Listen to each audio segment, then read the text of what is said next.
தேவகுமாரன், கடவுளுடைய ஒரே பேரான குமாரன் இந்த பூமியில இவ்வளவு பெரிய பாடுகளை ஏன் ஏற்றுக்கொண்டார்?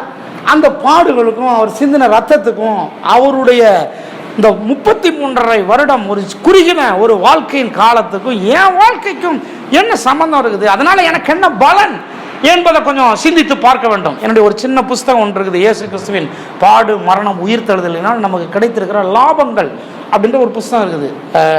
முதல்ல எத்தனையோ வருஷத்துக்கு முன்னால் ரிலீஸ் பண்ணோம். இந்த குட் ஃப்ரைடே, ஈஸ்டர் புஸ்தகங்களாம் வாங்கி படித்து பார்த்தீங்கன்னா எதுக்காக இவ்வளோ பெரிய பாடுகள்?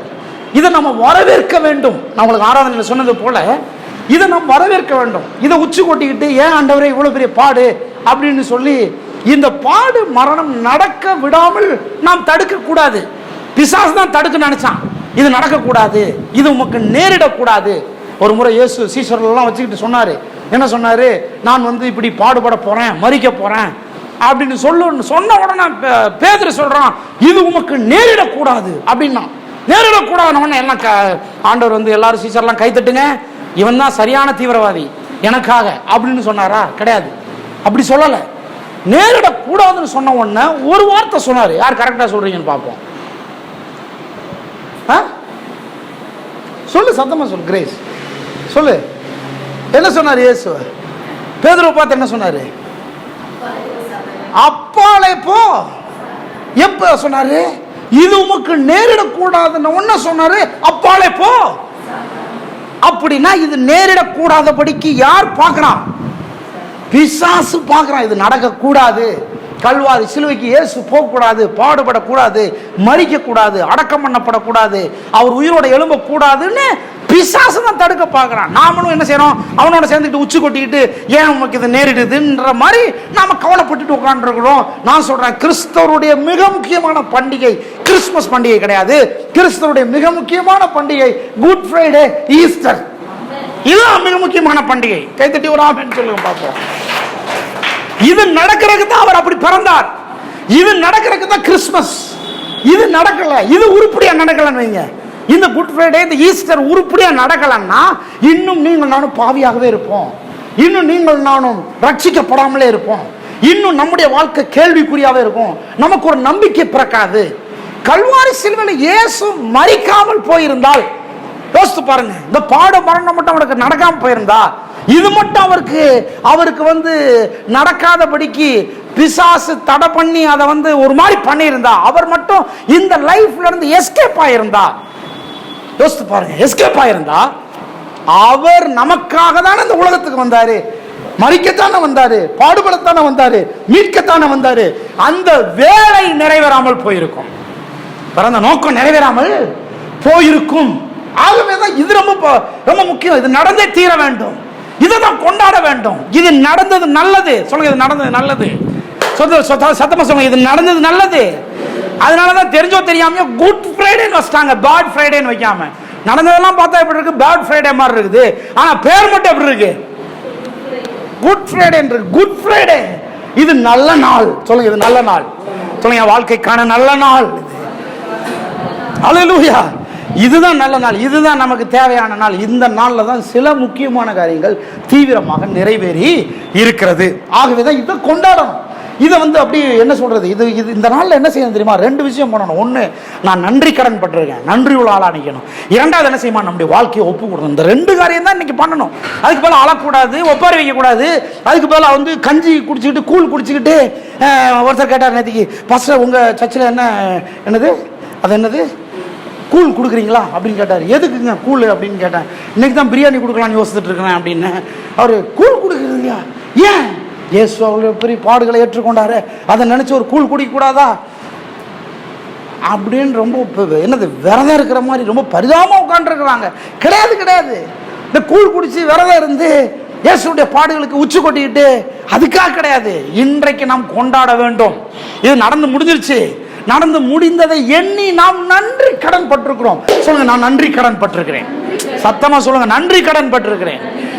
பாருங்க, நான் அவ்வளோ கஷ்டப்பட்டு உங்களுக்கு ஒரு வீட்டை வாங்கி கொடுத்துருக்கேன்னா, அவ்வளோ கஷ்டப்பட்டு பாடுபட்டு உங்களை நல்லா படிக்க வச்சிருக்கிறேன்னா, அவ்வளோ கஷ்டப்பட்டு பாடுபட்டு ஒரு பெரிய சிறையிருப்பில் இருந்த உங்களை நான் விடுதலை ஆக்கி இருக்கிறேன்னா, நீங்க உச்சி கொட்டிக்கிட்டு ஏன் இதை பண்ணின்ற மாதிரி உட்காந்துருப்பீங்களா? அப்படி பண்ண மாட்டீங்க. அதுக்கு பதிலாக என்ன செய்வீங்க? நன்றி கடன் சொல்லுங்க. நன்றி கடன் சத்தமா சொல்லுங்க. நன்றி கடன். என் வாழ்க்கையை ஒரு நன்றி உள்ள வாழ்க்கை, நன்றி உள்ள வாழ்க்கை. ஆஃப்டர் ஆல் ஒரு 1000 ரூபா 500 ரூபா 2000 ரூபா 3000 ரூபா கொடுத்தாலே நன்றி உள்ளவங்களா இருக்கிறாங்க. உயிரே கொடுத்தாரு, எவ்வளவு நன்றி உள்ளவர்களாக இருக்க வேண்டும், நன்றி கடன் பட்டிருக்க வேண்டும். ரெண்டாவது, நம்முடைய வாழ்க்கையை அர்ப்பணிக்க வேண்டும். நமக்காக அவர் தான் வாழ்க்கையை ஒப்பு கொடுத்தாரு. ஆசா பாசங்களை வெறுத்தார், பாவத்தை வெறுத்தார், தேவனுடைய குமாரனா வாழ்ந்தார். இம்பர்ஃபெக்ட் பீப்புள் மத்தியில் பெர்ஃபெக்ட் பர்சனா வாழ்ந்தார். யோசித்து பாருங்க. தேவனுக்கு இருந்த சவால் என்ன தெரியுமா?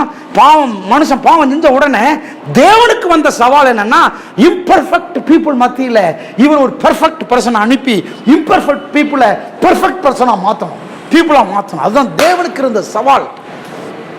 அதுல தம்முடைய குமாரன் தன்னை காத்துக்கொள்ள வேண்டும். பரிசுத்தமா அவர் தன்னை காத்துக்கிட்டார். ஹலோ, ஒரு ரொம்ப ரகசியத்தை சொல்றேன் உங்களுக்கு. நீங்க உங்களை பரிசுத்தமா காத்துக்கிறீங்களான்றது ரெண்டாவது.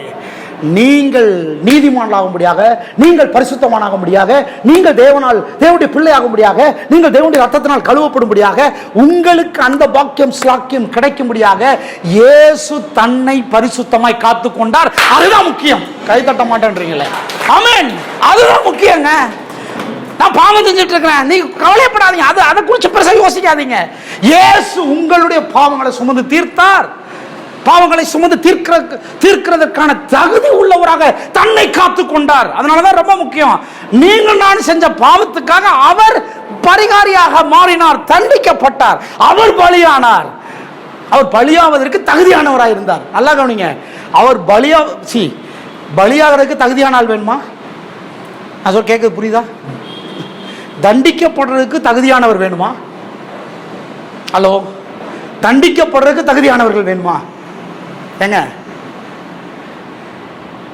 மன்னிக்கப்படுறதுக்கு தான் தகுதியான ஆள் வேணும். தண்டிக்கப்படுறதுக்கு, ஆமா, தண்டிக்கப்படுறதுக்கு ஒரு தகுதியான ஆள் வேணும். ஏன் தெரியுமா? தவறே செய்யாத ஒருவர் தண்டிக்கப்பட முடியாது. ஆமென். தவறே செய்யாத ஒருவர் தண்டிக்கப்படவே முடியாது. அவர் தவறே செய்யாமல், பாவமே செய்யாமல் வாழ்ந்தார். எதுக்கு தெரியுமா? தண்டிக்கப்படுவதற்காக. ஏன்னா என் பாவங்கள் எல்லாம் அவர் மேல் சுமத்தப்படும்படியாக. அவரும் பாவம் செஞ்சு நானும் பாவம் செஞ்சிருந்தா அவர் சராசரி மனுஷன் போல இருப்பாரு. நான் பாவம் செய்தேன், அவர் பரிசுத்தராய் தன்னை காத்து கொண்டார். ஏன் பாவமெல்லாம் அவர் மேல போய்விட்டது. அப்பொழுது அவருடைய பரிசுத்தமெல்லாம் என் மேல வந்து விட்டது. நான் நிரபராதி ஆயிட்டேன். ஏன் பாவத்து நிமித்தம் அவர் குற்றவாளி ஆயிட்டாரு. அவர் தண்டிக்கப்பட்டு விட்டார். தண்டிக்கப்படுவதற்கு தகுதியானவராய் இருந்தார். என்னை மன்னிக்கிறதுக்கு அவர் தகுதியானவராக இருக்கிறார். நீங்களும் சொல்லுங்களேன் அப்படி. என்னை மன்னிக்கிறதுக்கு அவர் தகுதியானவராக இருக்கிறார். என்னை நீதிமானாக்குவதற்கு அவர் தகுதியானவராக இருக்கிறார். என்னை பரிசுத்தமாக்குவதற்கு அவர் தகுதியானவராக இருக்கிறார். அவர் என் பாடுகளை ஏற்றுக்கொண்டு ஏமாள வேண்டிய தண்டனையை ஏற்றுக்கொள்வதற்கு அவர் தகுதியானவராக இருக்கிறார். அவர் தகுதியானவராக இருப்பதுதான் ரொம்ப முக்கியம். பிதாவுக்கு தகுதியே இல்லாதவர்களுக்கு தகுதியை கொடுப்பதற்கு கிருபை வழங்கப்பட்டிருக்கிறது. எத்தனை பேர் ஆமென் சொல்றீங்க? அதனாலதான் நாம் ரெண்டாவது ஒண்ணு பண்ணணும். அந்த குட் ஃப்ரைடே நாட்கள்ல நம்முடைய வாழ்க்கையை நம்ம அவருக்கு அர்ப்பணிக்க வேண்டும். ஆண்டவரே, என் வாழ்க்கையை ஒப்பு கொடுக்குறேன், எனக்காக நீ கல்வாரி சிலுவையில ஒப்பு கொடுத்தீரே, நான் நீதிமானாக முடியாது, என் சந்ததி நீதிமானாக முடியாது, வம்சாவளியிலேயே ஒரு பெரிய மாற்றத்தை உண்டாக்க முடியாது, தன்னுடைய வாழ்க்கையை ஒப்பு கொடுத்தீரே, நான் என் வாழ்க்கையை ஒப்பு கொடுக்குறேன். இதுதான் அடிப்படை. வெற்றிகரமான வாழ்க்கைக்கு அடிப்படை இதுதான். அற்புதமான ஒரு வாழ்க்கைக்கு அடிப்படை இதுதான். நம்முடைய வாழ்க்கை கிறிஸ்துவுக்காக ஒப்பு கொடுப்பது தான் அடிப்படையான காரியமாக இருக்கிறது. எத்தனை பேர் ஆமென் சொல்றீங்க? ஒரு வசனத்தை திருப்புங்க. லேவி ராமத்தின் புஸ்தகம், பழைய ஏற்பாட்டில் லேவி ராமத்தின் புஸ்தகம் 14ஆம் அதிகாரம் 12ஆம் வசனம். பழைய ஏற்பாட்டில் லேவி ராகமம் அப்படின்னு ஒரு புக் இருக்கு. 14ஆம் அதிகாரம் 12ஆம் வசனம், 143வது பக்கம். இந்த கல்வாரி சிலுவையில ஒரு மனுஷன் அடிக்கப்பட வேண்டும் என்கிற அந்த பலியின் பிரமாணம் அங்கதான் ஆரம்பித்தது. தேவன் மோசேட்ட சொன்னார், இப்படி ஒரு பிரமாணத்தை அங்கதான் ஏற்படுத்துகிறார். அதனாலதான் தொன்று தொட்டு கலாச்சாரமாக இந்த பலி செலுத்துவது என்பது கடத்தப்பட்டு தேவனே ஒரு ஆட்டுக்குட்டியை பிடிச்சிட்டு வர்ற மாதிரி ஆயிடுச்சாங்க. அதனாலதான் யோவான் புஸ்தகத்துல, சுவிசேஷத்துல யோவான் ஸ்நானகன் சொல்றாரு, இயேசுவை பார்த்த உடனே, இவர் தேவனுடைய ஆட்டுக்குட்டினார், இவர் உலகத்தின் பாவத்தை சுமந்து தீர்க்கிற தேவனுடைய ஆட்டுக்குட்டி. சொல்லுங்க, தேவனுடைய ஆட்டுக்குட்டி. அதென்ன தேவனுடைய ஆட்டுக்குட்டி? சரி, அங்க வர்றதுக்கு முன்னால இங்க பார்ப்போம். 12ஆம் வசனம் பாருங்க. பின்பு ஆசாரியன், எடுத்துட்டீங்களா? எல்லா வாசிப்போம். பின்பு ஆசாரியன் ஒரு ஆட்டுக்குட்டியை பிடித்து, ஆசாரியன் ஒரு ஆட்டுக்குட்டியை பிடித்து அதையும் அந்த ஆளாக்கு எண்ணெயையும் குற்ற நிவாரண பலியாக கொண்டு வந்து, சொல்லுங்க குற்ற நிவாரண பலி, சத்தமே குற்ற நிவாரண பலி, குற்ற நிவாரணம், குற்றத்திற்கான ஒரு நிவாரணம், பரிகாரமான பலியாக ஒரு ஆட்டுக்குட்டியை கொண்டு வந்து கர்த்தருடைய சந்நிதியில் அசைவாட்டும் பலியாக அதை அசைவாட்டி பாவ நிவாரண பலியும் சர்வாங்க தகன பலியும் இடும் பரிசுத்த ஸ்தலத்திலே அந்த ஆட்டுக்குட்டியை கொல்ல கடவன். எதுக்காக? குற்றங்கள் நிவாரணம் பண்ணப்படும்படியாக, பாவ பலியாக அந்த ஆட்டுக்குட்டி கொல்ல கடவன். அடுத்த வசனம், கொல்ல கடவன் பாவ நிவாரண பலியும் சர்வாங்க தகன பலியும் இடும் அந்த பரிசுத்த ஸ்தலத்தில் அந்த ஆட்டுக்குட்டியை கொல்ல கடவன். குற்ற நிவாரண பலி பாவ நிவாரண பலியை போல ஆசாரியனுக்கு உரியது. அது மகா பரிசுத்தமானது. எது? அந்த பலி மகா பரிசுத்தமானது. கீழே அந்த குற்ற நிவாரண பலியின் ரத்தத்தில் ஆசாரியன் கொஞ்சம் எடுத்து சுத்திகரிக்கப்படுகிறவன் வலது காதின் மடலிலும் அவன் வலது கையின் பெருவிரலிலும் வலது காலின் பெருவிரலிலும் பூசக்கடவன். கீழே படிச்சுட்டே வந்தீங்கன்னா எங்கெங்கெல்லாம் பூசணும், இந்த சர்வாங்க தகன பலியாக எப்படி அது மாற்றப்படுகிறன்ற ஒரு பெரிய ஹிஸ்டரியே சொல்லப்பட்டிருக்கிறது. இதுல ஒன்னே பாயிண்ட் என்னன்னா, அந்த நாட்களில் மோசேட்ட கடவுள் சொல்றாரு, எல்லாம் பாவம் செய்யும் போது, அதாவது பாவம் செய்தவர்களாக அவர்கள் வருஷா வருஷம் தேவனுடைய ஆலயத்துக்கு வரும்போது சும்மா வரக்கூடாது, ஒரு ஆட்டுக்குட்டியை பிடிச்சிட்டு வரணும். அந்த ஆட்டுக்குட்டியை கொண்டு வந்து பலி செலுத்த வேண்டும். அப்படி பலி செலுத்துகிறதின் மூலமாக அவருடைய பாவங்கள், அவருடைய குற்ற உணர்வுகள்லாம் நீங்கி போகும். பாருங்க, சைக்காலஜிக்கலாக டீல் பண்றாரு. ஒரு ஆட்டுக்குட்டியை பிடிச்சிட்டு வரணும், அந்த ஆட்டுக்குட்டியை பரிசுத்த ஸ்தலத்தில் வச்சு பலி செலுத்தணும், ரத்தம் சிந்தப்பட வேண்டும். It's very very important. ரத்தம் சிந்தப்பட வேண்டும். அப்படி ரத்தம் சிந்தப்பட்ட பொழுது தேவன் அதை என்னவாக எடுத்துக்கொள்றாருன்னா, இவனுடைய பாவத்திற்காக இவனுடைய பாவத்தை எல்லாம் சுமந்து தீர்க்கிற ஒரு தேவ ஆட்டுக்குட்டியாக அந்த ஆட்டுக்குட்டியை கர்த்தர் எடுத்துக்கிட்டு அந்த ரத்தத்தின் மூலமாக இவனை மன்னிக்கிறார்.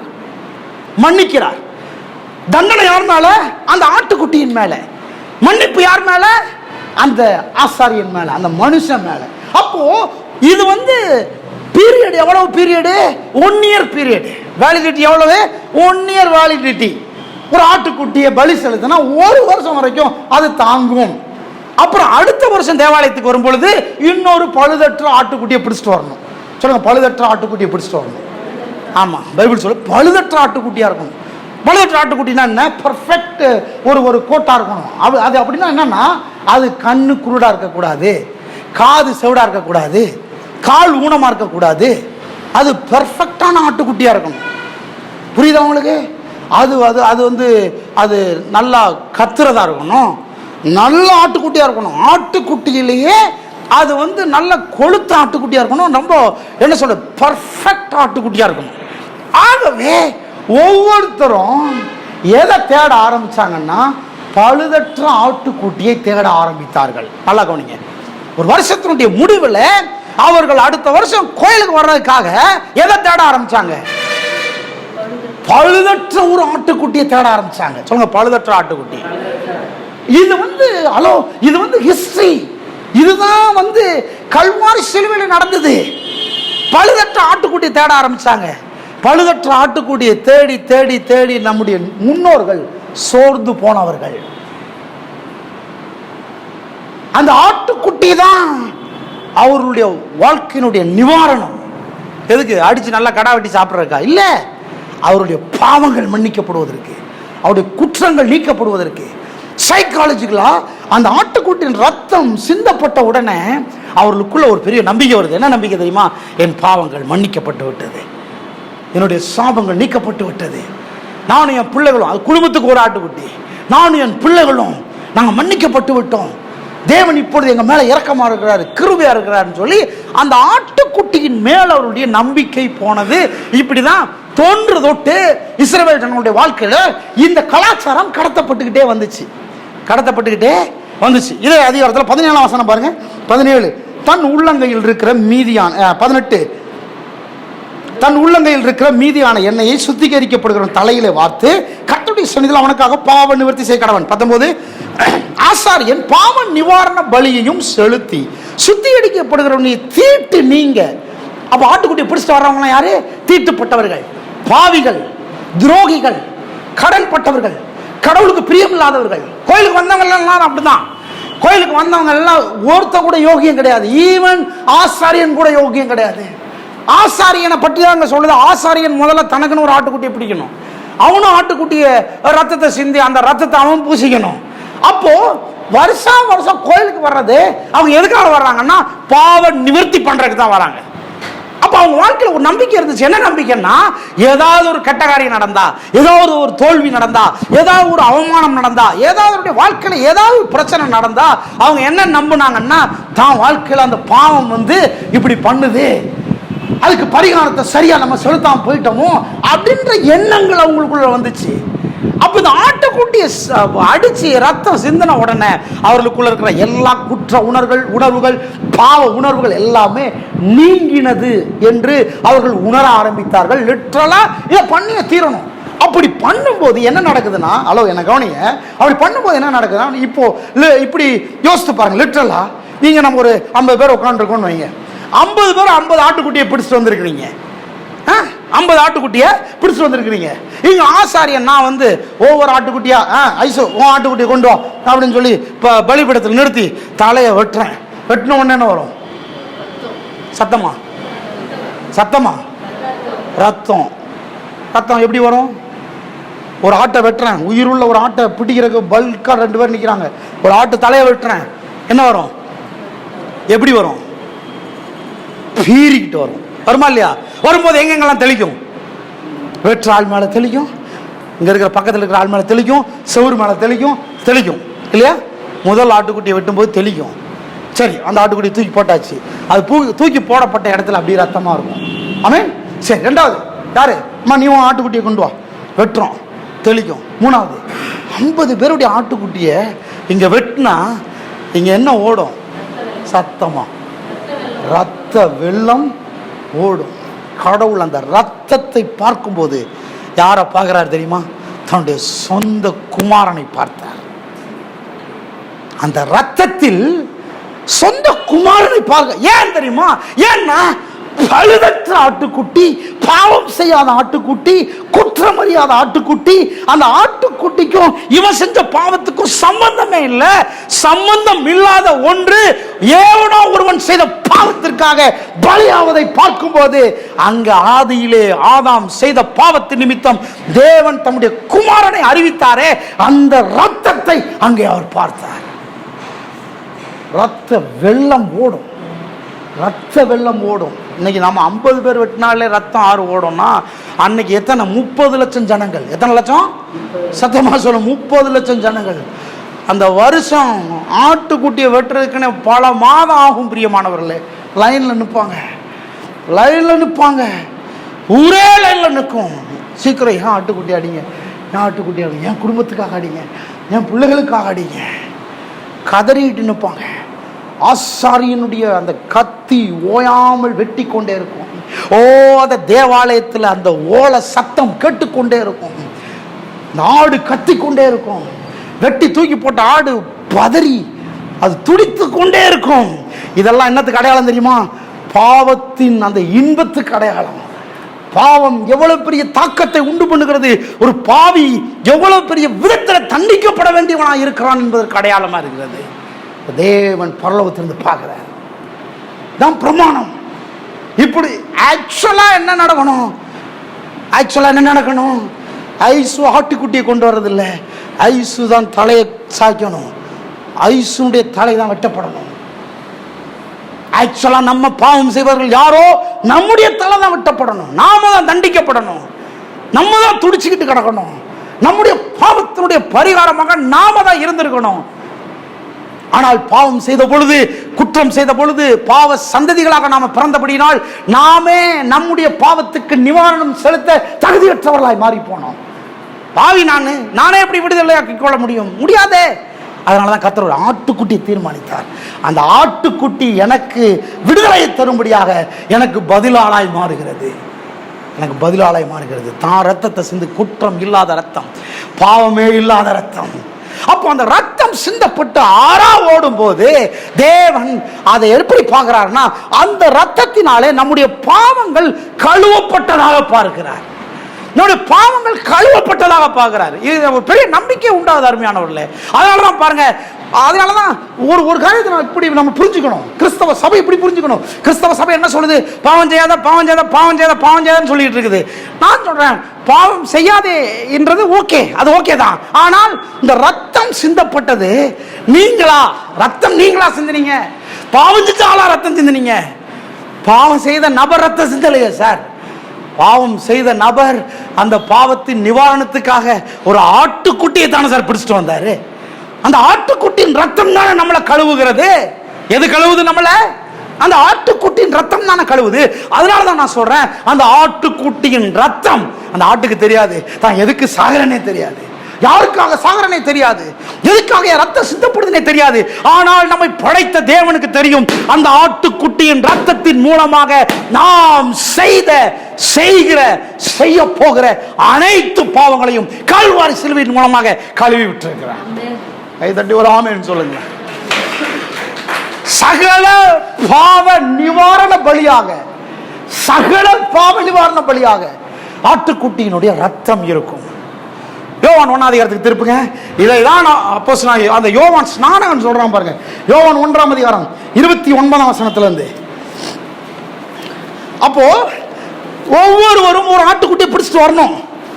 ஒவ்வொருவரும் ஒவ்வொரு ஆட்டுக்குட்டியை பிடிச்சிட்டு வரணும். பிடிச்சிட்டு வரும்போது எப்படி வராங்க? குற்ற உணர்வு, பாவ உணர்வு. எவனுமே ஒரு ஆட்டுக்குட்டி இல்லாம வந்ததே இல்லைங்க. ஒருத்தர் ஆட்டுக்குட்டி இல்லாம வந்தது இல்லை. ஏன்னா எல்லாரும் பாவம் செய்து தேவனுடைய மகிமை இழந்து போனார்கள். எல்லார் கையிலும் ஆட்டுக்குட்டி இருக்கு. சொல்ல, எல்லார் கையிலும் ஆட்டுக்குட்டி இருக்கு. சத்தம், எல்லார் கையிலும் ஆட்டுக்குட்டி இருக்கு. அடுத்த வாரம் வரும்போது எல்லாரும் ஒரு ஆட்டுக்குட்டியை பிடிச்சிட்டு வரணும். ஓ ஹல்லேலூயா. எப்படி இருக்கும்? எல்லார் கையிலும் ஆட்டுக்குட்டி இருந்தா எப்படி இருக்கும்? நம்ம மௌனமா இருப்போம். அது யாருடைய ஆட்டுக்குட்டி? அது பிரயாணாவுடைய ஆட்டுக்குட்டி சார், அது சவுண்டு ஒரு மாதிரி இருக்குது அப்படின்னு எல்லாரும் ஒரு ஆட்டுக்குட்டியை பிடிச்சிட்டு வராங்க. எல்லாரும் ஒரு ஆட்டுக்குட்டியை பிடிச்சிட்டு வரணும். அது என்னத்தை காண்பிக்குது? எல்லாருடைய கையிலையும் ஒரு ஆட்டுக்குட்டி இருக்கும்போது என்னத்தை காண்பிக்குது? எல்லாரும் தாங்கள் ஒரு பாவிகள் என்பதை காண்பிக்கிறாங்க. நான் ஒரு பாவி, நான் ஒரு பாவி. அப்ப ஆட்டுக்குட்டியை பிடிச்சிட்டு வரோம். அப்படி கம்பீரமான நடந்து வரமா? கோயிலுக்கு ஆட்டு கொண்டு போறேன் அப்படின்னு கம்பீரமா நடந்து வரமா? குற்ற உணர்வு, பாவ உணர்வு. நானும் பாவி, நானும் பாவிதான், நானும் குற்றவாளி தான், எனக்காக என் குடும்பத்துக்காக தான் அந்த ஆட்டுக்குட்டின்னு அந்த ஆட்டுக்குட்டியை பிடிச்சிட்டு வர்றவங்க எல்லாம் குற்ற உணர்வோடு பாவ உணர்வோடு பிடிச்சிட்டு வர்றாங்க. எல்லாரும் பாவம் செஞ்சவங்க. ஆனா இங்க யோவான் ஸ்நானகன் இயேசுவை பார்க்கும்போது என்ன சொல்றாரு? 29ஆம் வசனத்துல இருந்து வாசிங்க.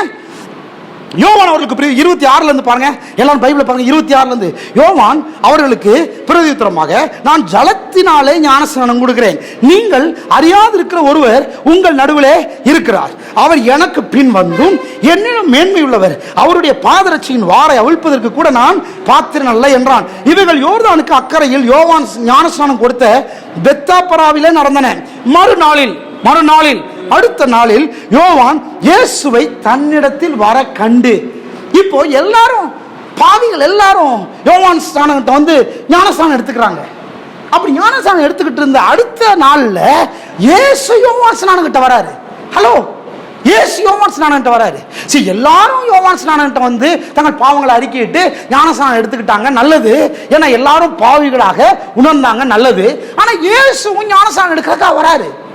அப்படி வந்த உடனே யோவான் ஸ்நானனுக்கு ஒரு பெரிய ஆச்சரியப்பட்டு என்ன கேட்கிறான்? 29ஆம் வசனம், இதோ உலகத்தின் பாவத்தை சுமந்து தீர்க்கிற தேவ ஆட்டுக்குட்டி. இயேசுவை பார்த்த உடனே அவன் சொல்றான், யோவான் ஸ்நானன் ஒரு ப்ராஃபட், ஓல்ட் டெஸ்டமென்ட்னுடைய கடைசி தீர்க்கதரிசி யோவான் ஸ்நானன். பழைய ஏற்பாட்டினுடைய கடைசி தீர்க்கதரிசி, புதிய ஏற்பாட்டினுடைய முதல் தீர்க்கதரிசி, ஆனா பழைய ஏற்பாட்டினுடைய கடைசி தீர்க்கதரிசி மல்கியா கிடையாது, யோவான் ஸ்நானகன். யோவான் ஸ்நானகன் இயேசுவை பார்த்த உடனே சொல்றான், இதோ உலகத்தின் பாவத்தை, சொல்லுங்க உலகத்தின் பாவத்தை. ஹலோ, இதோ உலகத்தின் பாவத்தை. ஆட்டுக்குட்டியை நான் பிடிச்சிட்டு வரும்போது அந்த ஆசாரியன் சொல்லுவான், இதோ இவருடைய குடும்பத்தின் பாவத்தை சுமந்து தீர்க்கிற ஆட்டுக்குட்டின்னு சொல்லுவான். யோவான் ஸ்நானகன் இயேசுவை பார்த்தவன சொல்றான், இதோ அவர் செய்த பாவத்துக்காக கொண்டு வரப்பட்ட ஆட்டுக்குட்டி அல்ல, இவர் உலகத்தின் பாவத்தை சுமந்து தீர்க்கிற, கடைசி வார்த்தை என்னது? தேவாட்டு. சொல்லு, தேவ ஆட்டுக்குட்டி. அப்படின்னு என்ன அர்த்தம் தெரியுமா? இவர் யார்? இவர் ஒரு ஆட்டுக்குட்டி. யாரு கொண்டு வந்த ஆட்டுக்குட்டி? சத்தமா சொல்லுங்க, சொல்லு. புரிஞ்சு சொல்றீங்களா? இவர் ஒரு ஆட்டுக்குட்டி. யோவான் ஸ்நானன் சொல்றான், இவர் ஒரு ஆட்டுக்குட்டி. ஆடு மட்டும் வருது. நான் வந்தேன்னா என் கூட என்ன வரணும்? ஆடு வரணும். இப்ப நானே வரல, ஆடு மட்டும் போகுது. இயேசு பார்த்த உடனே ஆடு வருது. அவன் சொல்றான், இது யார் கொண்டு வர ஆடு? சத்தமா, தேவன் கொண்டு வந்த ஆடு. அப்படின்னு என்ன அர்த்தம்? தேவன் பாவம் செஞ்சாரா? தேவன் பாவம் செஞ்சாரா? தேவன் பாவம் செய்யல. ஆனால் முழு மனு வர்க்கத்தினுடைய பாவத்தை சுமந்து தீர்ப்பதற்காக தேவன் குற்ற உணர்வோடு, பாவ உணர்வோடு தன்னுடைய சொந்த ஒரே பேரான குமாரனை ஒரு ஆட்டுக்குட்டியை போல பிடிச்சிட்டு வர. யோவான் பார்த்தவன சொல்றான், இவர் தேவனுடைய ஆட்டுக்குட்டி. இவரை ஒரு மனுஷன் கொண்டு வரல, இவரை தேவனை கொண்டு வந்திருக்கிறார். தெய்வீக விதமாய் கொண்டு வரப்பட்ட ஆட்டுக்குட்டி.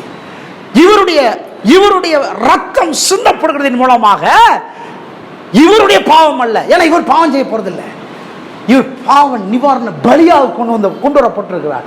இவர் தேவனுடைய ஆட்டுக்குட்டி, முழு உலகத்தின் பாவத்தை சுமந்து தீர்க்கிற தேவாட்டுக்குட்டி. நல்லா கவனிங்க. உங்களால் உங்கள் பாவத்தை நிவர்த்தி செய்ய முடியாது. You cannot. உங்களால் முடியாது. இதுதான் நாம் தேவனண்டை வருவதற்கான சரியான ஒரு எண்ணம். என்னால என் பாவத்திலிருந்து விடுதலையாக முடியாது. எனக்கு என்னுடைய பாவத்தை மன்னிப்பதற்கு வேற யாராலும் முடியாது. என் பாவத்தை சுமந்து தீர்ப்பதற்கு யாராலும் முடியாது. என் பாவத்தை கழுவுவதற்கு யாராலும் முடியாது. ஒரு மனுஷனாலும் தன்னுடைய சொந்த பாவத்திலிருந்து அவன் மீண்டு வேலை வரவே முடியாது. அதனாலதான் ஆட்டுக்குட்டியின் மூலமாக பாவ நிவாரணம் கொடுக்கப்படுகிறது. இயேசு கிறிஸ்து நம்முடைய பாவத்தை சுமந்து தீர்க்கிற தேவன் கொண்டு வந்த ஆட்டுக்குட்டி. நம்மளால என்ன பண்ண முடியும்? அதை விசுவாசிக்க முடியும், அதை நம்ப முடியும். அடுத்த வசனம் பாருங்க. அப்படி சொல்றான், எனக்கு பின் ஒருவர் வருகிறார், அவர் எனக்கு முன் இருந்தபடியால் என்னினும் மேன்மையுள்ளவராக இருக்கிறார். நானும் இவரை அறியாதிருந்தேன். இவர் இஸ்ரவேலுக்கு வெளிப்படும் பொருட்டாக நான் ஜலத்தினாலே ஞானஸ்நானம் கொடுக்க வந்தேன்.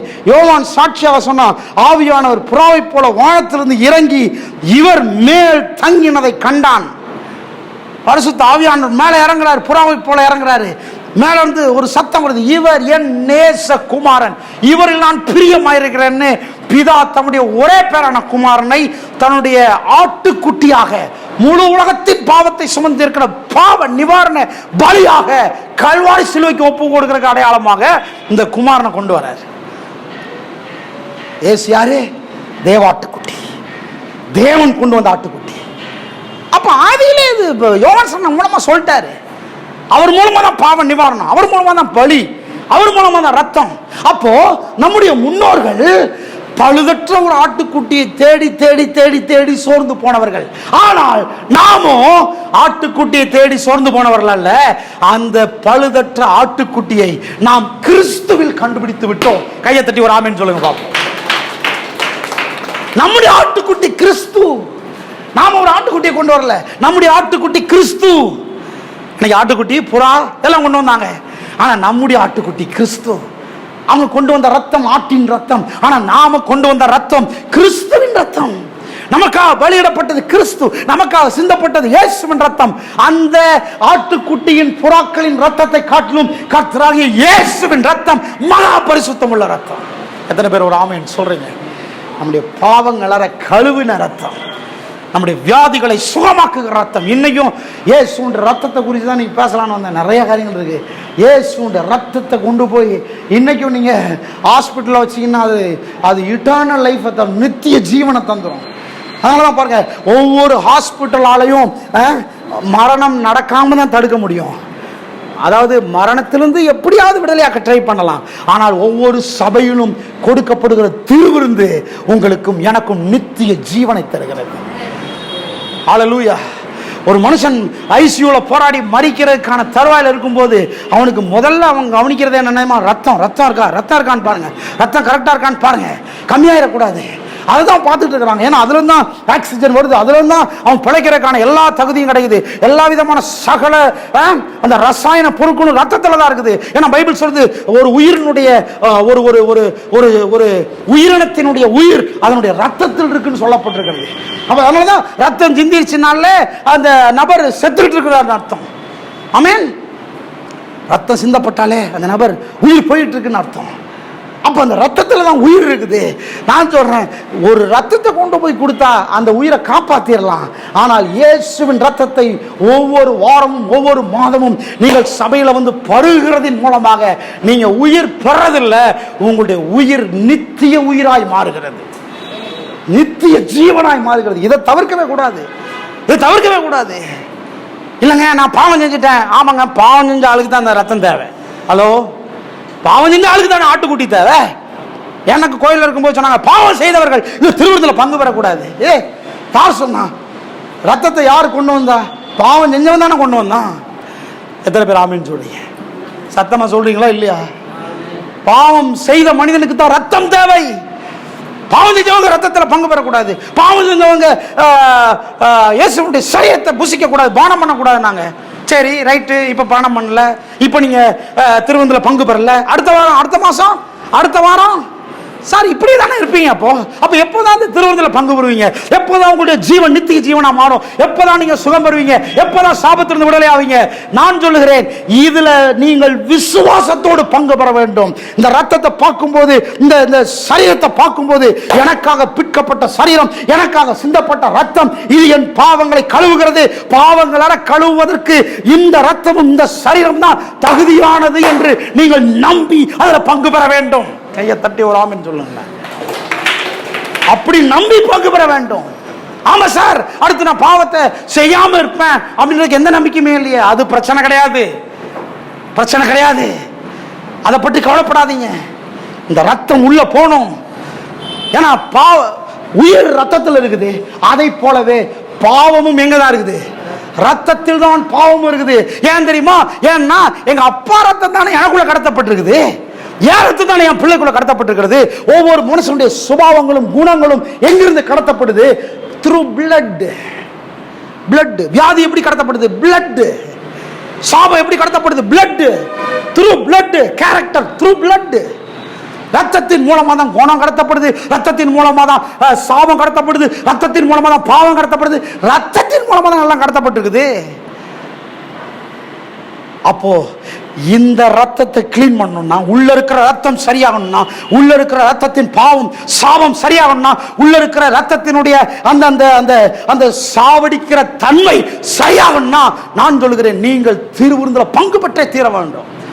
அந்த ரத்தம் உங்களை கழுவும், அந்த மாம்சம் உங்களை சுத்திகரிக்கும். அடுத்து நான் பாவம் பண்ண மாட்டேன்றதுக்கு எந்த நம்பிக்கை இல்லையே சார். பரவாயில்ல, அது பிரச்சனை இல்லை. நான் கேட்குறேன் உங்களை பார்த்து, இதை யோசித்து பாருங்க. சரி, நான் பாவமே செய்யாமல் இருந்தாதான் நான் வந்து திருவிருந்தில் பங்கு பெறணுன்றாங்களே அப்படின்னா, எப்போதான் நீங்கள் பாவமே செய்யாதவங்களா மாறுவீங்க? அப்போ எப்போ தான் பங்கு பெறுவீங்க? இயேசு வந்துட்டாருன்னா என்ன பண்ணுவீங்க? அது ஒரு பக்கம் இருக்கட்டும். நீங்க பாவத்தை விட்டதுனால இயேசு கல்வாரி சிலுவையில் அடிக்கப்பட்டாரா?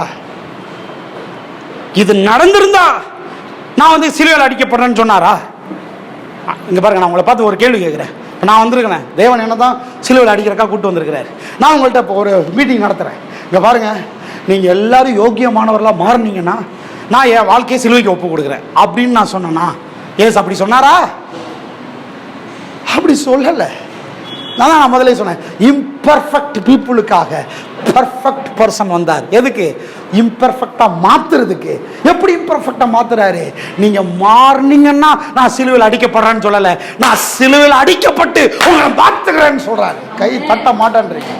நான் சிலுவைக்கு ஒப்பு கொடுக்கிறேன். நீ மன்னிப்பு கேட்பேன்னு தெரியாது, ஆண்டவர் சிலுவைக்கு தன்னை ஒப்பு கொடுத்தார். நீங்க மனம் திரும்புவீங்கன்னு தெரியாது, ஆண்டவர் சிலுவைக்கு ஒப்பு கொடுத்தார். நீங்க ரட்சிக்கப்படுவீங்கன்னு தெரியாது, ஆண்டவர் தன்னை சிலுவைக்கு ஒப்பு கொடுத்தார். நீங்க ஜெபம் பண்ணுவீங்கன்னு தெரியாது, ஆண்டவர் சிலுவைக்கு தன்னை ஒப்பு கொடுத்தார். நீங்க கோயிலுக்கு வருவீங்கன்னு தெரியாது, ஆண்டவர் தன்னை சிலுவைக்கு ஒப்பு கொடுத்தார்.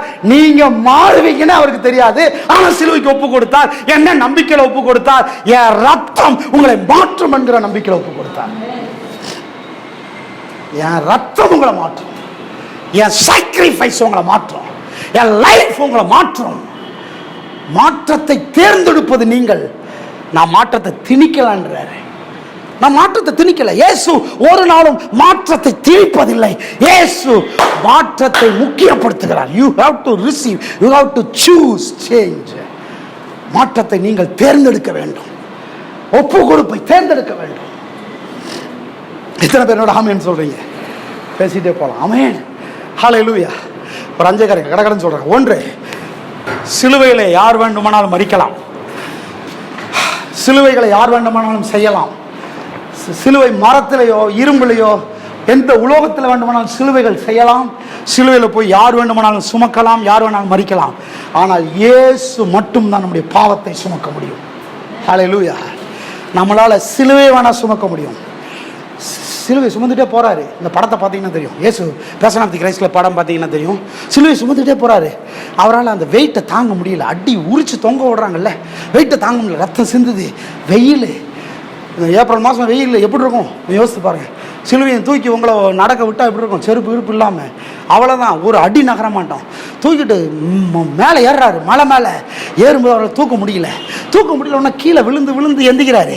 அப்படி விழும்போது ஒருத்தாங்க நின்றுக்கிட்டு இருந்தான். அப்போ வந்து பண்டிகைக்கு வந்திருந்தான் அவன். பண்டிகையின் காலம். யாரு அவன்? சீமோன் அவன் பேர். பார்த்த உடனே சீமோன், டேய் வா, நீ தாங்க வா அப்படின்னா உடனே அவன், நானும் என் பிள்ளைங்களும் வந்திருக்கிறோம், குடும்பமாக வந்திருக்கிறோம் அப்படின்னு தப்பிக்க பார்த்தான். இல்லை நீ தான் வா அப்படின்னு சொல்லி இயேசுடைய சிலுவையை தூக்கி அவன் மேலே வைக்கிறாங்க. யார் மேலே? சீமோன் மேலே வைக்கிறாங்க. சீமோன் யாரு? 2 பேரை பாருங்க. சீமோன் யாரு? நான் தான் இயேசு. ஐசு தான் சீமோன். வா, ஐசு தான் சீமோன். நான் தான் இயேசு. நான் விழுந்துட்டேன். ஏன் சிலுவையை தூக்கி சீமோன் ஐசு மேலே வைக்கிறாங்க? அப்போ யோசித்து பாருங்க. யார் ரட்சகர்? யார் ரட்சகர்? யார் தேவனுடைய குமாரன்? யாருடைய ரத்தம் சிந்தப்படணும்? யார் சாக்ரிஃபைஸ் பண்ணணும்? நானா சீமோனா? சொல்லுங்க, நானா சீமோனா? இயேசுவா சீமோனா? ஹலோ, சிலுவைக்கு ஹெல்ப் வேணா பண்ணலாம், மர சிலுவை வேணா தூக்கலாம். கொஞ்சம் தூரம் பார்க்குறான், அவன் குனிஞ்சுக்கிட்டே பார்க்குறான், இயேசுவை பார்க்குறான். ஏன் உனக்கு இந்த நிலைமை? கேள்விப்பட்டிருக்கிறான். நல்லதானே செஞ்ச, சுகப்படுத்தின, பிசாசன் பிடி இருந்து விடுதலை பண்ண, கண்ணியை திராட்சரசமாக்கணும், நல்லதானே பண்ண, ஏன் இதை பாடு அப்படின்னு அவனுக்குள்ள ஒரு கன்விக்ஷன். என்ன கன்விக்ஷன் தெரியுமா? நல்லவருக்கு ஏன் இந்த பாடு? அப்போ குற்றமே செய்யாதவருக்கே அந்த பாடு. அப்போ ஏதோ கடவுளுடைய காரியம் ஒன்று நிறைவேறிக்கிட்டு இருக்குன்னு அவன் தான் வாழ்க்கையை ஒப்பு கொடுத்தான். அவன் தன் வாழ்க்கையை ஒப்பு கொடுத்ததுனால ரட்சிப்பு வரல. ஓகே, அவன் தன் வாழ்க்கையை ஒப்பு கொடுத்தனால ரட்சிப்பு வரல. அவன் சிலுவையை கொஞ்சம் தூரம் தூக்கிட்டு போனதுனால நமக்கு ரட்சிப்பு வரல. அவன் சாக்ரிஃபைஸ் பண்ணதுனால ரட்சிப்பு வரல. அவன் மரத்தாலான சிலுவை, இயேசு சுமந்த சிலுவையை வேற 12 சீசர்ல ஒருத்தன் கூட சுமக்கல. ஆனா சீமோன் சுமந்தான். அதனால நமக்கு ரட்சிப்பு வரல. சிலுவையை யார் வேண்டுமானாலும் செய்யலாம், சிலுவை யார் வேண்டுமானாலும் தூக்கலாம், சிலுவை யார் வேண்டுமானாலும் சுமக்கலாம். இயேசு மட்டும்தான் பாவத்தை சுமக்க முடியும். கைத்தட்ட மாட்டேன். இருக்கிறீங்களா இல்லையா? அவர் சுமந்த சிலுவை மட்டுமே நம்முடைய பாவத்தை சுமந்து தீர்க்கிற சிலுவையா இருக்கிறது. வேற யாரும் அதுக்கு ஹெல்ப் பண்ண முடியாது. உதவி செய்யலாம், தூக்கிட்டு போகலாம், வேற யாராலும் முடியாது. 1. செகண்ட் பாயிண்ட், தங்கள் சரீரங்களிலே ஆணிகள் அடிக்க யார் வேணாலும் ஒப்பு கொடுக்கலாம், ரத்தம் சிந்த யார் வேணாலும் அடிக்கப்படலாம். ஆனால் இயேசுவின் ரத்தம் மட்டும்தான் நம்மை பாவங்கள கழுவ முடியும். ஏசு சிலுவையில் தொங்கிட்டு இருக்கும் போதே லெஃப்ட்ல ஒருத்தன் ரைட்ல ஒருத்தன் தொங்கிட்டு இருந்தாங்க. ஆமாவா இல்லையா? ஆமென். அப்ப அவங்களால தான் நம்ம ரட்சிக்கப்பட்டோமா, மீட்கப்பட்டோமா? கிடையாது. அவன் ரத்தமும் சிந்துது. அவனும் குற்றவாளியா தொங்கிட்டு இருக்கிறான். இயேசுவும் தொங்கிட்டு இருக்கிறாரு. பாவியை போல இயேசு தொங்கினார். யார் வேணாலும் அடிக்கப்படலாம், யார் வேணாலும் ரத்தம் சிந்தலாம், யார் வேணாலும் தண்டிக்கப்படலாம். ஆனால் இயேசுவின் ரத்தம் மட்டும்தான் நம்மை பாவங்களற கழுவ முடியும். இயேசுவின் ரத்தத்தில் மட்டும்தான் நம்மை பாவங்களற கழுவுகிற தூய்மை, பரிசுத்த தகுதி எல்லாமே இயேசுவின் ரத்தத்தில் தான் இருக்கு. சொல்ல, இயேசுவின் ரத்தம். சத்தமா சொல்ல, இயேசுவின் ரத்தம். இயேசுவின் ரத்தத்தில் மட்டும்தான் இருக்குது. யார் வேணாலும் இது பண்ணலாம். அன்னைக்கு எல்லாருக்கும் நடந்தது. சிலுவையில் தொங்குறது எல்லாம் எளிது, அதாவது அது சகஜம். எல்லா குற்றவாளிகளும் அப்படிதான் அடிப்பாங்க. இயேசு வாழ்ந்த காலத்தில் இயேசுன்னு நிறைய பேர் வாழ்ந்தாங்க, குற்றவாளிகளா வாழ்ந்தாங்க, பாவிகளா வாழ்ந்தாங்க. யோசித்து பாருங்க, இயேசு நிறைய பேர் சிலுவையில் அடிக்கப்பட்டாங்க. ஆனால் இந்த இயேசு, நீங்கள் நான் ஆராதிக்கிற இயேசு மற்ற இயேசுகள் போல அல்ல, மற்ற குற்றவாளிகள் போல அல்ல. அவர்கள் சிந்தின ரத்தம் வேற, இயேசு எனக்காக சிந்தின ரத்தம் வேற. கைத்தட்டி ஒரு ஆமென் சொல்ல மாட்டேன்றீங்க? ஹல்லேலூயா. எங்க அப்பா சிந்தின ரத்தம் வேற, இயேசு எனக்காக சிந்தின ரத்தம் வேற. எங்க அப்பா சிந்தின வேர்வை வேற, இயேசு எனக்கு. சொல்றீங்களா இல்லையா? உங்களுடைய பெற்றோர் உங்க குடும்பத்தை சுமங்கலாம், ஆனா அதனாலே நாம் ரட்சிக்கப்படவில்லை. அவர்கள் ஒரு விதத்தில் தியாகம் பண்றாங்க நல்ல நிலைமைக்கு வர்றதுக்காக. நம்முடைய நல்ல நிலைமைக்கு ஆதாரம் இருப்பது அவர்களுடைய தியாகம் அல்ல, இயேசுடைய தியாகம். பேதுரு சொல்றான், அவருடைய புண்ணியங்களை அறிவிக்கும்படிக்கு நாம் தெரிந்து கொள்ளப்பட்டிருக்கோம். நான் என்ன தியாகம் பண்ணேன்? நிறைய பேர் தான், நான் வெள்ளை சட்டையை மாத்திட்டேன், வெள்ளை பேண்ட்டை மாத்திட்டேன், நான் மீசி எடுத்துட்டேன், நான் பொட்டு எடுத்துட்டேன், பூ எடுத்துட்டேன், நான் ரொம்ப யோக்கியமாயிட்டேன். அவங்க செஞ்ச புண்ணியத்தையே சொல்றாங்க. நான் ஏழைகளுக்கு கல்யாணம் பண்ணி வைக்கிறேன், நான் வந்து ஏழைகளுக்கு சோறு போடுறேனாக்கும், கர்த்தர் என்ன ஆசீர்வதி. நாம செய்யற புண்ணியங்கள்னால நாம ரட்சிக்கப்படல, அவர் செய்த புண்ணியங்கள். சொல்லுங்க, அவர் செய்த புண்ணியங்கள். சத்தமா சொல்லுங்க, அவர் செய்த புண்ணியங்கள். எல்லாம் அடிப்படை சத்தியம், இதுதான் உள்ளத்தில் இருக்கணும். அவர் செய்த புண்ணியங்கள். சபைக்கு வரும்போதே இப்ப குற்ற உணர்வோட வர வேண்டிய அவசியம் இல்லை. சபைக்கு வரும்போதே இயேசுவின் ரத்தம் எனக்காக சிந்தப்பட்டிருக்கிறது, பாவங்களை கழுவப்பட்டிருக்கிறேன், 2024 வருஷம் ஆயிடுச்சு, நான் நீதிமான் ஆயிட்டேன், பரிசுத்தமான ஆயிட்டேன், தேவனுடைய பிள்ளை ஆயிட்டேன், பிதாவோட நான் ஒப்புரவாக்கப்பட்டிருக்கிறேன். இப்பொழுது எனக்கும் பிதாவுக்கு எந்த விதமான பிரச்சனையும் இல்லை, நான் பிதாவினண்டை நெருங்கி சேரக்கூடிய சிலாக்கியம் பெற்றிருக்கிறேன்னு உற்சாகமா வரணும். அதனாலதான் நம்முடைய ஆராதனை நிறைய பேருக்கு பிடிக்க மாட்டேங்குது. ஏன்னா அழுக மாட்டேன்றோம், கண்ணீர் வடிக்க மாட்டேன்றோம், கதற மாட்டேன்றோம், சந்தோஷமாவே பாடுறோம், எப்போ பார்த்தாலும் உற்சாகமாகவே பாடுறோம், வேகமாகவே பாடுறோம். அதனால யாருக்கு பிடிக்க மாட்டேங்குது. அப்படியே சோகமா ஏறுகிறார்னா அவங்க அப்படியே போன வாரம் நடந்த சாவு, முந்தின வாரம் நடந்த சாவு எல்லாத்தையும் நினைச்சு பார்த்து அழுவாங்க தாரதாரையா. கல்வாரி அவர் ஏறி முடிச்சு இப்ப பரலோகத்தில் சிங்காசனத்தில் ராஜாதி ராஜா உட்காந்து இருக்கிறாரு.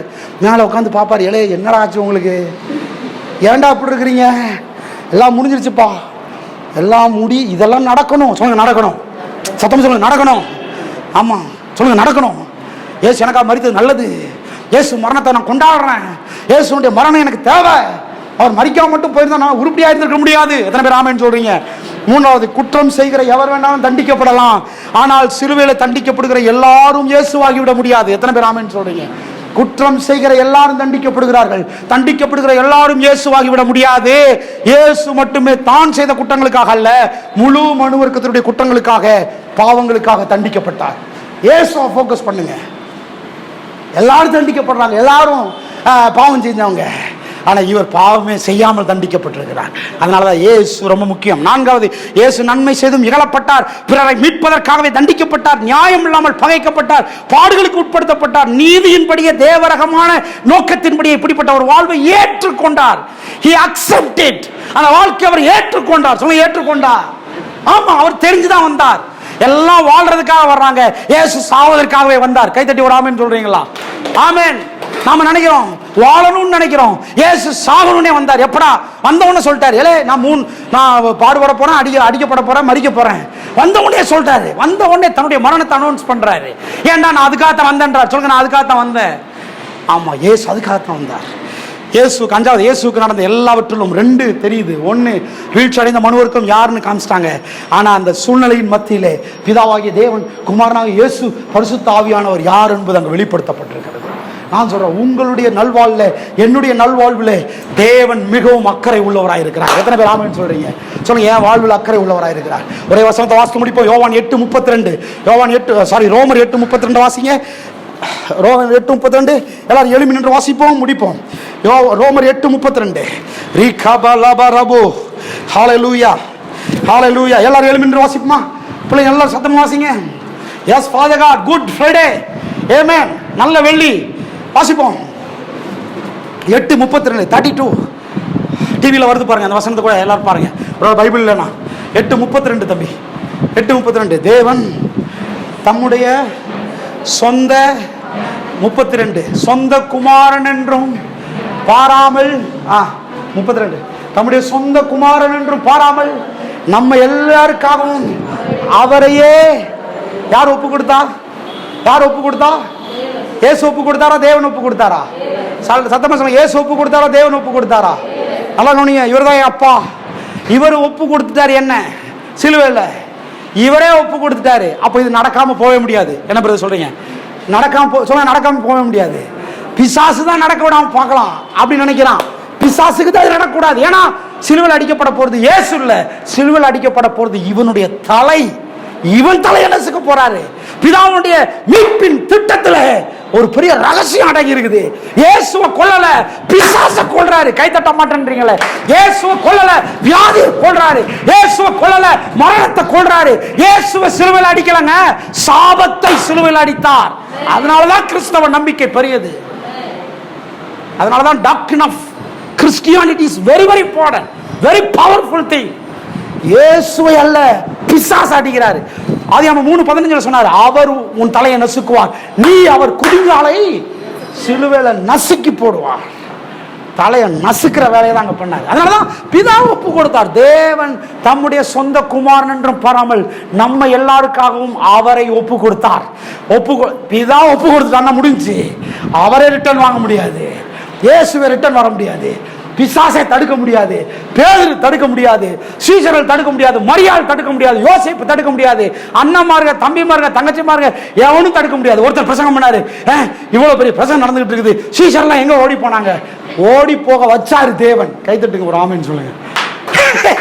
எவனும் போய் தடுக்க கூடாது. நடக்க அப்படித்தான் நினைச்சான் பேதுரு. காதை வெட்டுறான், மல்கூசுடைய காதை வெட்டுறான். என்ன நினைக்கிறாங்க சீஷர்கள்? அப்படி இயேசுக்கு அப்படி பந்தகோஸ்து போட்டுடலாம், அப்படி சேஃபா அவரை கூட்டு போயிடலாம். நான் அதுக்கு வரலடா, நான் சாகருக்குனே வந்தேன். சொல்லுங்க, சாகருக்குனே வந்தேன். இயேசு சாகவே வந்தார் சார். இதை யாருமே தடுக்க முடியாது. சொந்த குமாரன் பழம் நமக்காக ஒப்பு கொடுத்தவர். ஏண்டா அவரோட கூட சொல்லுங்க, அவரோட கூட. யாரோட கூட? குமாரனாகிய இயேசுவோடு கூட. மற்ற எல்லாவற்றையும் சொல்லுங்க, மற்ற எல்லாம் சொல்லுங்க. பணம் மற்ற எல்லாம். பணம்ன்றது மற்றது, சுகம் மற்றது, வெற்றி மற்றது, ஆசீர்வாதம் மற்றது. முதல்ல என்னது? ரட்சிப்பு தான் முதல்ல, மீட்பு தான் முதல்ல, இயேசு தான் முதல்ல. அவரோடு கூட இயேசு வந்துட்டா உங்க வாழ்க்கையில எல்லாம் வந்துடும். இயேசு ஏற்றுக்கொண்டா எல்லாம் வந்துடும். வெற்றி வந்துடும், சுகம் வந்துடும், ஞானம் வந்துடும், ஆசீர்வாதம் வந்துடும், ஐஸ்வர்யம் வந்துடும். ஒரு குறைவும் உங்களுக்கு இருக்காது. பைபிள் சொல்லுது, பவுல் சொல்றாரு, அவரோட கூட மற்ற எல்லாவற்றையும் நமக்கு அருளாதிருப்பது எப்படி, கொடுக்காம இருப்பது எப்படி? கைகளை உயர்த்தி கர்த்தரை ஸ்தோத்திரிப்போம். ஷிகாபா லபா ராபோ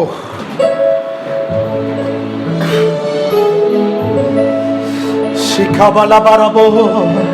கையை உயர்த்தி எல்லாரும் ஆண்டவருக்கு நன்றி சொல்றீங்களா? இந்த செய்தி உங்களுக்கு ஒரு பெரிய நன்றி உள்ளவர்களா மாற்றணும்.